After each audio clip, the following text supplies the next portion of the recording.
Morocco একটি Islamic রাষ্ট্র। বর্তমান ওয়ার্ল্ড কাপে মরক্কো প্রতিযোগিতা করেছে। আজকের এই ভিডিওর মাধ্যমে আমরা মরক্কো সম্পর্কে জানতে চলেছি।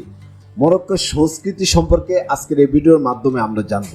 মরক্কোর লোকজনের চলাফেরা, নারীদের চলাফেরা এবং নিয়ম কানুন আজকের এই ভিডিওর মাধ্যমে আপনারা জানতে পারবেন। অবশ্যই আজকের এই ভিডিওটি শুরু থেকে শেষ পর্যন্ত দেখার অনুরোধ রইল।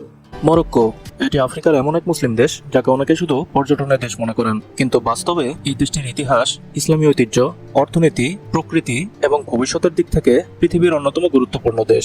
এখানে একই দিনে আপনি সাহারা মরুভূমির উত্তপ্ত বালুর উপর দাঁড়িয়ে সূর্যাস্ত দেখতে পারবেন, আবার কয়েক ঘন্টার মধ্যেই বরফে ঢাকা পাহাড়ে গিয়ে ঠান্ডায় কাঁপতে পারবেন। আফ্রিকার উত্তর পশ্চিমে অবস্থিত মরক্কো এমন একটি দেশ যার এক পাশে আটলান্টিক মহাসাগর, অন্য পাশে ভূমধ্যসাগর, আর ইউরোপের স্পেন মাত্র 14 কিলোমিটার দূরে। এতটাই কাছে যে পরিষ্কার দিনে মরক্কোর উপকূল থেকে স্পেনের দিক পর্যন্ত দেখা যায়। ঠিক এই কারণেই শত শত বছর ধরে মরক্কো শুধু একটি দেশ নয়, বরং আফ্রিকা, ইউরোপ এবং আরব বিশ্বের মধ্যে একটি গুরুত্বপূর্ণ সেতুবন্ধন হিসেবে পরিচিত। আজকের ভিডিওটি মনোযোগ দিয়ে দেখবেন, কারণ এই ভিডিওর মধ্যেই এমন একটি তথ্য লুকিয়ে থাকবে যেটি নিয়ে থাকবে একটি ছোট্ট কুইজ। দেখা যাক আপনাদের মধ্যে কতজন সঠিক উত্তর দিতে পারেন। তাহলে চলুন ভিডিওটি শুরু করা যাক। মরক্কোর মোট আয়তন প্রায় 4,46,000 বর্গ কিলোমিটার, অর্থাৎ বাংলাদেশের তুলনায় প্রায় 3 গুণ বড়। অথচ জনসংখ্যা মাত্র 3,70,00,000 থেকে 3,80,00,000। ফলে প্রতি বর্গ কিলোমিটারে গড়ে মাত্র 80 থেকে 85 জন মানুষ বসবাস করে। বাংলাদেশের মতো ঘনবসতিপূর্ণ দেশের মানুষের কাছে বিষয়টি সত্যি অবাক করার মতো। এছাড়া বিশ্ব ফুটবলের নতুন পরাশক্তি হিসেবে উঠে এসেছে মরক্কো। 2022 কাতার বিশ্বকাপে সেমিফাইনালে উঠে তারা প্রমাণ করে দিয়েছে এটি আর সাধারণ কোনো দল নয়, বরং ভবিষ্যতের এক পরাশক্তি। মরক্কোর রাজধানী রাবাত হলেও সবচেয়ে বড় শহর কাসাব্লাঙ্কা। আধুনিক অফিস, সমুদ্রবন্দর, আন্তর্জাতিক কোম্পানি এবং উন্নত অবকাঠামোর কারণে আফ্রিকার অন্যতম গুরুত্বপূর্ণ শহর হিসেবে পরিচিত। অন্যদিকে মারাকেশ, ফেস এবং শেফশাওয়ানের মতো শহরগুলো যেন ইতিহাসের জীবন্ত জাদুঘর। মরক্কোর একটি বড় পরিচয় হলো এটি একটি সাংবিধানিক রাজতন্ত্র, অর্থাৎ এখানে এখনো রাজা রয়েছেন। বর্তমান রাজা মোহাম্মদ ষষ্ঠ দীর্ঘদিন ধরে দেশটির নেতৃত্ব দিচ্ছেন। তবে শুধু রাজতন্ত্র নয়, আধুনিক উন্নয়নের দিক থেকেও মরক্কো কয়েক বছর এগিয়ে গিয়েছে। বিশেষ করে আফ্রিকার প্রথম হাইস্পিড ট্রেন চালু হয়েছে এই দেশেই। অর্থাৎ অনেক ক্ষেত্রেই মরক্কো আজ আফ্রিকার উন্নয়নের প্রতীক হিসেবে পরিচিত। তবে গুরুত্বপূর্ণ প্রশ্ন সম্ভবত এটি, এই দেশে মুসলমানদের অবস্থা কেমন?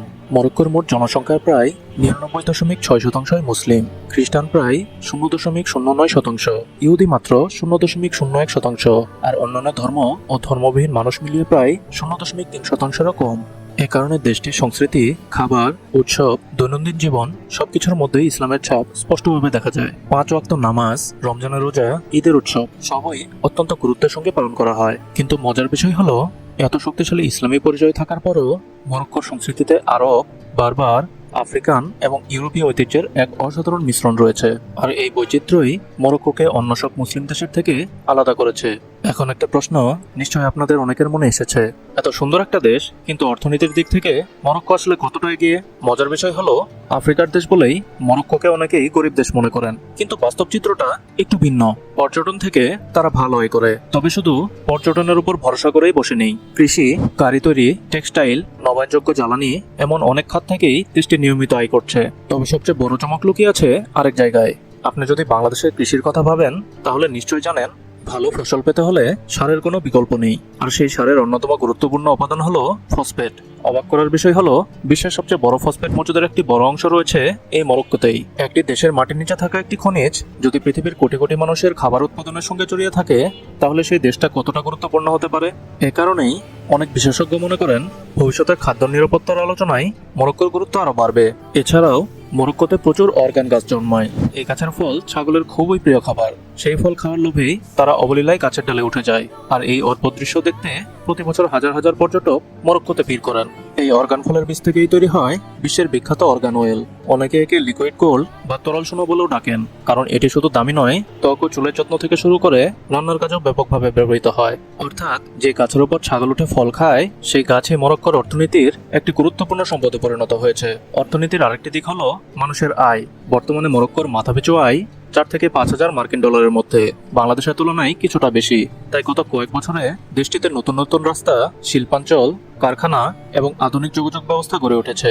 এখন নিশ্চয়ই অনেক বাংলাদেশের মনে একটি প্রশ্ন করছে, আমাদের দেশের মানুষ চাইলে কি মরক্কোতে কাজ করতে যেতে পারে? উত্তর হলো হ্যাঁ, সুযোগ আছে। তবে সেটা সৌদি আরব বা সংযুক্ত আরব আমিরাতের মতো বিশাল নয়। নির্মাণ খাত, কৃষি, শিল্প কারখানা এবং কিছু দক্ষ পেশায় বিদেশি কর্মীদের প্রয়োজন হয়। তবে যাওয়ার আগে অবশ্যই ভিসা, চাকরির অফার এবং চুক্তির সবকিছু ভালোভাবে যাচাই করা উচিত। বাংলাদেশিদের জন্য আরেকটি গুরুত্বপূর্ণ বিষয় হলো মরক্কোতে কোন ভাষায় কথা বলা হয়।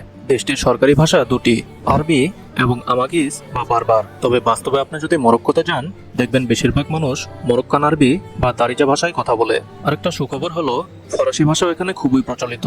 সরকারি অফিস, ব্যাংক, হাসপাতাল, বিশ্ববিদ্যালয় এমনকি অনেক ব্যবসা বাণিজ্যেও ফরাসি ভাষার ব্যবহার রয়েছে।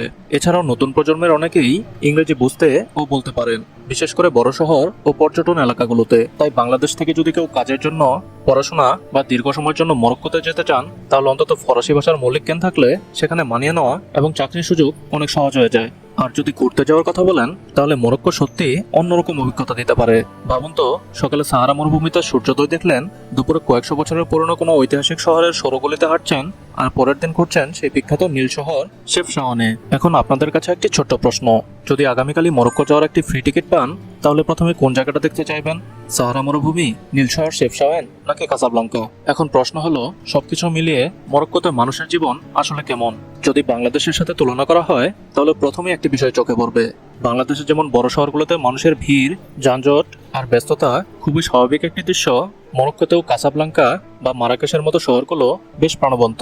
তবে শহর ছেড়ে একটু বাইরে গেলেই পরিবেশ অনেক শান্ত, খোলামেলা আর আরামদায়ক। নিরাপত্তার দিক থেকেও মরক্কোতে আফ্রিকার তুলনায় স্থিতিশীল দেশগুলোর একটি ধরা হয়। অবশ্য পৃথিবীর যে কোনো দেশের মতোই পর্যটকদের ব্যস্ত এলাকায় নিজেদের জিনিসপত্রের দিকে খেয়াল রাখা জরুরি। তবে সাধারণভাবে পরিবার নিয়ে ভ্রমণের জন্য অনেক মানুষ মরক্কোকে একটি ভালো গন্তব্য হিসেবে বেছে নেন। খাবারের কথা বললে বাংলাদেশের মানুষের অনেক খাবারের সঙ্গে কিছুটা মিলও খুঁজে পাবেন। ভাত, রুটি, মাংস, সবজি এবং বিভিন্ন মশলার ব্যবহার সেখানে বেশ জনপ্রিয়। বিশেষ করে তাদের ঐতিহ্যবাহী খাবার তাজিন আর কুসকুস বিশ্বের বিভিন্ন দেশে বেশ পরিচিত। বিভিন্ন স্বাদের পাশাপাশি মুসলিমদের সবাই হালাল খাবার নিয়ে আলাদা দুশ্চিন্তাও করতে হয় না। সবশেষে একটি বিষয় না বললেই নয়, মরক্কোকে শুধু একটি পর্যটনের দেশ বললে ভুল হবে। এটি এমন একটি দেশ, এখানে ইসলামিক ঐতিহ্য, আধুনিক উন্নয়ন, প্রাকৃতিক সৌন্দর্য, অর্থনৈতিক সম্ভাবনা এবং হাজার হাজার বছরের ইতিহাস একসঙ্গে মিশে গেছে। হয়তো এই কারণেই প্রতি বছর লাখ লাখ মানুষ নতুন করে মরক্কোকে আবিষ্কার করতে যায়। ভিডিওর শুরুতেই বলেছিলাম, আজকের জন্য আপনাদের জন্য একটি বিশেষ কুইজ থাকবে। আজকের কুইজ হলো, আপনাদের বলতে হবে মরক্কোর প্রায় কত শতাংশ মানুষ ইসলাম ধর্ম পালন করেন। এ 80%, বি 90%, সি 99%-এর বেশি। শুধু এ, বি অথবা সি লিখে কমেন্ট করুন। দেখি তো আমাদের দেশ ক্যানভাস পরিবারের মধ্যে কতজন সঠিক উত্তর দিতে পারেন। ভিডিওটি ভালো লাগলে একটি লাইক দিতে ভুলবেন না, বন্ধুদের সাথে শেয়ার করুন এবং এমন আরো তথ্যবহুল ভিডিও দেখতে চ্যানেলটি সাবস্ক্রাইব করে আমাদের পাশেই থাকুন। প্রিয় বন্ধুরা, আপনারা যারা শুরু থেকে শেষ পর্যন্ত আজকের এই ভিডিওটি দেখেছেন, আপনাদেরকে অসংখ্য ধন্যবাদ। মরক্কো সম্পর্কে এবং আজকের এই ভিডিও সম্পর্কে অবশ্যই আপনারা কমেন্ট বক্সে আপনাদের মতামত জানাবেন। আজকের ভিডিও এই পর্যন্তই, দেখা হবে নতুন কোনো এপিসোডে। সে পর্যন্ত ভালো থাকবেন, সুস্থ থাকবেন। আজকের মতো বিদায় নিচ্ছি। আসসালামু আলাইকুম ওয়া রাহমাতুল্লাহি ওয়া বারাকাতুহু।